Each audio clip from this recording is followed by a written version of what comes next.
Before the scripture reading and for the scripture reading, I've decided to narrow the passage to verses 13 to 16. I ask that we pray this prayer together in preparation of the word, and you'll find it in your bulletin.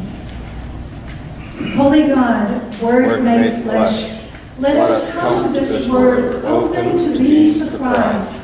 Silence our agendas, banish our assumptions, cast out our casual detachment, confound our expectations, clear the cobwebs from our ears, penetrate the corners of our hearts with this word. We hope that you can, we pray that you will, and we wait with great anticipation. Amen. From Matthew chapter 5, verses 13 through 16. Salt and light. You are the salt of the earth. If the salt has lost its taste, how can its saltiness be restored? It is no longer good for anything, but is thrown and trampled underfoot. You are the light of the world. A city built on a hill cannot be hid. No one, after lighting a lamp, puts it under a bushel basket, but on the lampstand, and it gives light to all who see it. In the same way, it gives light in the house. Let your light shine before others, so that they may see your good works and give glory to your Father who is in heaven. The word of God for the people of God. Thanks be to God. You may be seated.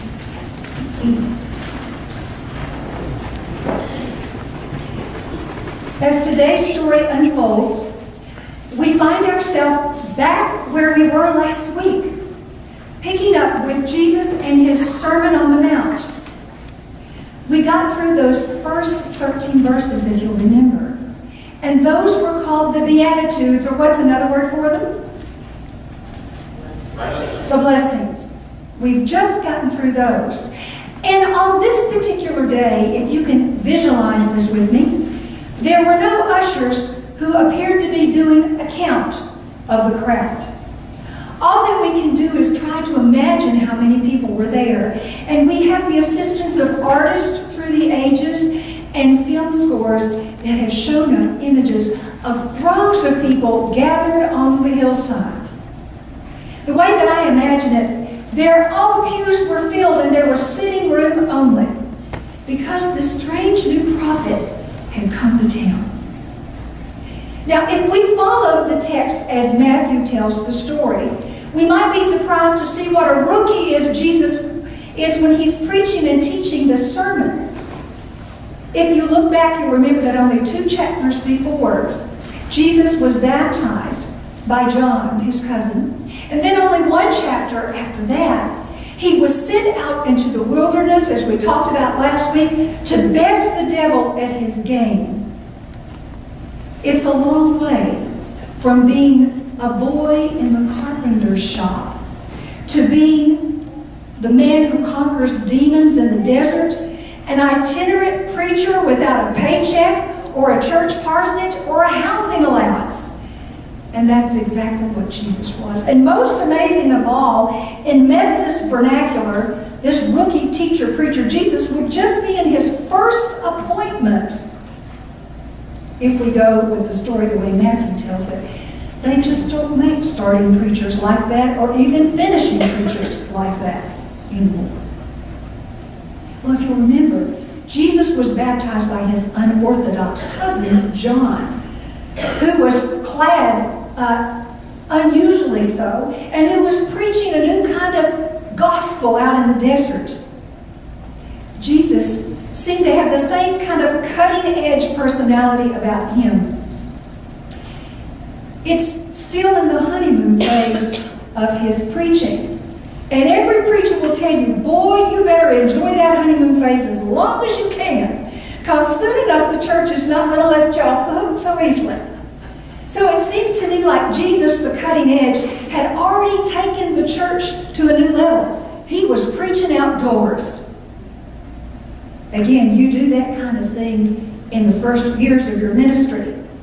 You might not even have to get administrative council approval if you're new enough. Jesus had already taken the church outdoors. But more importantly, what he had done is he decided just to meet the people where they were. Instead of demanding that they come in-house or in town to the big church in town, he just went out in the wilderness and met them where they were on their terms. Evangelists and church strategists of today would call that doing ministry out of the box. And folks, in this age, as you've heard me say again and again, of languishing church attendance, and with a whole millennial set of folk who don't really understand the rationale for the church, who particularly don't like the institution but are looking more for community, and the less the church is community, the less they want of it. That is more the demands on us to meet people where they are and to share a gospel not watered down, but one that draws them in and not repels them with only law and law and law and no grace. Some of us may not like outdoor preaching, particularly because it reminds us of tent revivals. Boy, my mama used to take me to those, and my granddaddy, and let me tell you, there was a lot of hellfire and brimstone preaching in those outdoor meetings. And I was a kid, and they scared me. But Jesus is not about this kind of preaching when he's doing this outdoor tent revival, so to speak. Jesus here is doing just what he did last week. He is not about issuing commands or orders to his disciples, like do this and do that and sacrifice this and give up that or else. Jesus is not doing that at all. Instead, he's blessing the folks. He's commissioning them to a way of life that includes love and service. He's calling them to be what he's already created them to be. Blessed are you who are pure in heart. Blessed are you who are peacemakers. Blessed are you when you are merciful servants. Blessed are you when you find comfort in your mourning, as he said in the Beatitudes. And then this week, blessed are you, for you are salt and you are light. As far as salt goes, I'm wondering if you knew that 2,000 years ago, salt was used as money. Gold and salt had the same value. The word salary actually, or the word salt or salary actually helps us understand the word salt. The word salary comes from salt. In all the cultures of the world, our own including, salt flavors things. It preserves things. It purifies things. Did you know that 96.5% of all the Earth's waters and 71% of the Earth's surface is water? That 96.5% of that water is contained in oceans as salt water. The remaining 3.5% is freshwater lakes and frozen water locked up in glaciers and polar ice caps. And of that fresh water, almost all of it is in the form of ice, some 69% of it.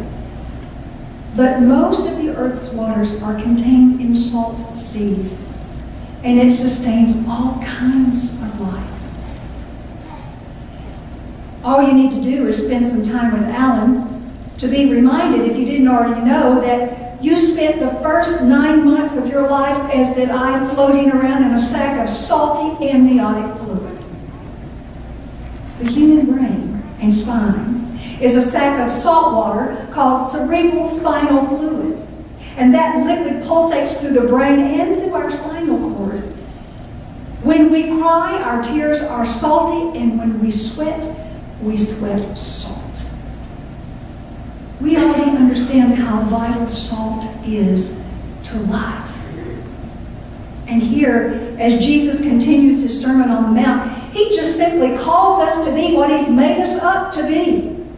People who are comprised of the salt that feeds us from the earth, but also people who have the ability, because of that and much more, his Spirit within us, to be that sense of flavoring and preservation and purification for the world around us as well as for ourselves. When we talk about the call to be light, we know that light illumines things. It brings out into the open that which has been previously hidden. It reveals a way or a path or an answer that we might have been seeking and could not find. Light does its best work if we don't hide it under a bushel. But if we put it on a lampstand, or we shine as a beacon on a hill for all to see, think lighthouse and how God allows us with His Spirit within us to be light and love. Whether or not we ever say a word, we exude and we overflow with that light that is within us. To my mind, living out a salt and a light theology is always about realizing this, that though I come to the table and I meet the world with Jesus as my Lord and Savior and the way that I understand God, I have my own faults. I am not perfect. And friends, neither is Christianity throughout its history perfect. Remember the Crusades? Christianity has its own struggles too. To be salt and light with integrity, I think, means this, as a pastor who loves evangelism. The only way that we can, with integrity, share the love of God with others, I believe, is to begin to build relationship with them, to gain a trust with them and they with us, so that we can share the gospel with them, not in a way that intrudes upon their life or makes them feel less than us, but allows them to feel the freedom of the Christ movement between us. One of my seminary professors called that dialogical. If I sit down to tell you my story about my life and the Christ within me and the way that I have practiced my religion, then I am obligated to listen to your story as well. Love you for who you are, cherish you, and try to learn from your story, even as you try to learn from mine. I distinctly remember a conversation that I had with one of our Czech mothers as Gary and I had just done our first English camp at our English-speaking church in Prague. This was an afternoon where after the class we had sat down for a meal together. This was a Czech-born mother who was pretty good in her English skills. Gary was her teacher. She was actually an English teacher in her local elementary school. She also had a theology degree that she had earned from a very prestigious university in Prague. And she was not a fan of the organized church and didn't attend, but she was a very spiritual person with deep conviction and faith. Her name was Romana Mashitova. That afternoon, as we talked about our mission there in the Czech, she talked about all the lovely Christians that she had met through her time as a young mother in the Czech, and all the Americans that she had met. But she said, Michelle, in all honesty, I have to tell you that there are times that I felt a bit offended by some of the Christians that I've met, because I feel like they come in with a scorecard for the particular mission trip that they're on for. How many Czechs did we save on this mission trip? Or how many Czechs will we save in former and upcoming mission trips? Like we as Czechs have no story, no history, no knowledge of God at all, no light, despite the communism that has come in us and taken us over, that we might not have some salt or some light to share with those of you who come to share your gospel. I never forgot that she said that. And though Gary and I were in relationship with the Czechs to understand who they were as much as they were to understand us, Romana's words constantly remind me that we can all be salt and light to one another, regardless of who we are. God works in and through us, whether or not we even realize it's God at work. Now, I realize that these next few minutes for you may be dicey, and for that I apologize. Because with pastoral integrity, I can do no less but challenge us to think broadly about the things that are in front of us. I was reading a commentator this week, a biblical scholar, as she wrote about her own understanding of what God was calling her to be as salt and light. And as I read her commentary this week on this very passage, she said, I want you to know what learning to be salt and light has looked like for me. She said, all you need to do is Google the Women's March of January 21st, 2017. She asked as she wrote the article for permission that rather than her readers think about this as a political statement, to think about it as a statement of her being as a United Methodist who understood we had a social creed and who understood that perhaps we would do well to study it more to understand what we say we believe about Christianity and society. So I ask you to hear this with the ears of theology and not so much politics.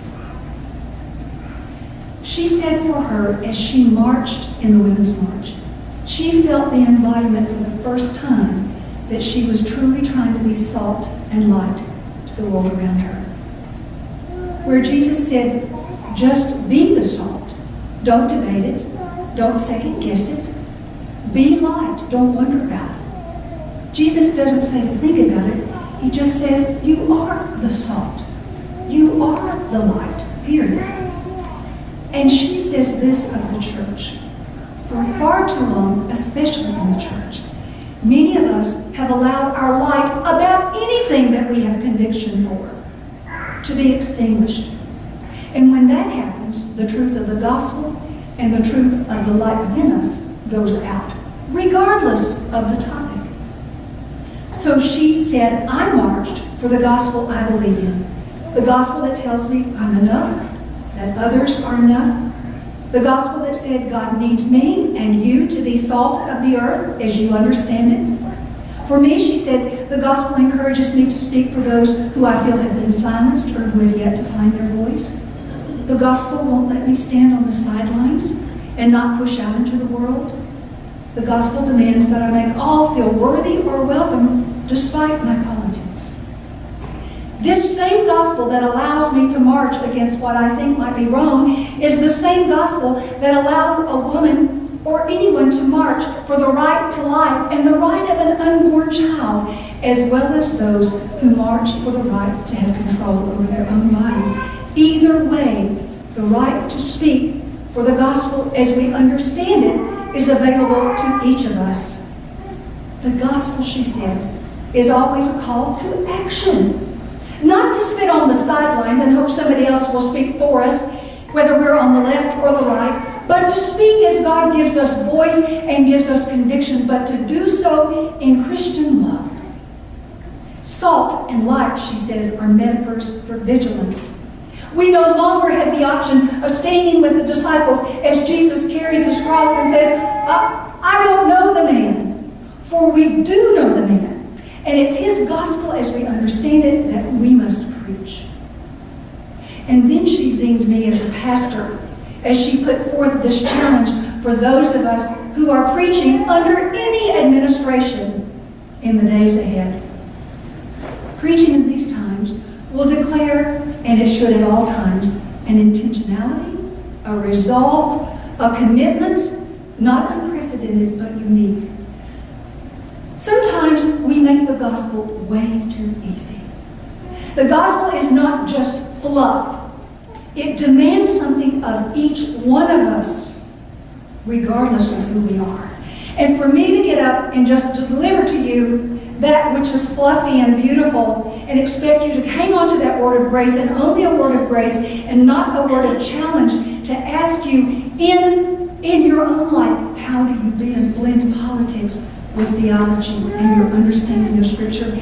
And that is the call, no matter what administration we sit under, folks. No matter whether you're on the left or on the right, the call of the gospel is to take action, to speak for Christ. I love these words that John Wesley offered in his sermon that is one of my favorites, called The Catholic Spirit, or in other words, the Universal Spirit. It's a sermon that I think serves us well as we come to Christ's table together. And he said this as he wrote, "Is thine heart right? And my heart is with thy heart. If it be, give me thine hand. Do good to those who hate you. Pray for those who despitefully use you and persecute you. A new commandment I give to you, that you love one another. Keep you your opinion, and I will keep mine as steadily as ever will I keep it. Yet give me thine hand. Give me thine hand. Will you meet me at the table? Where as children of God, we are salt and light in the way that God compels each of us to be. This table is where we can lay aside our differences, unite our hearts, join our hands in Christ, and for Christ, for the world. Thanks be to God.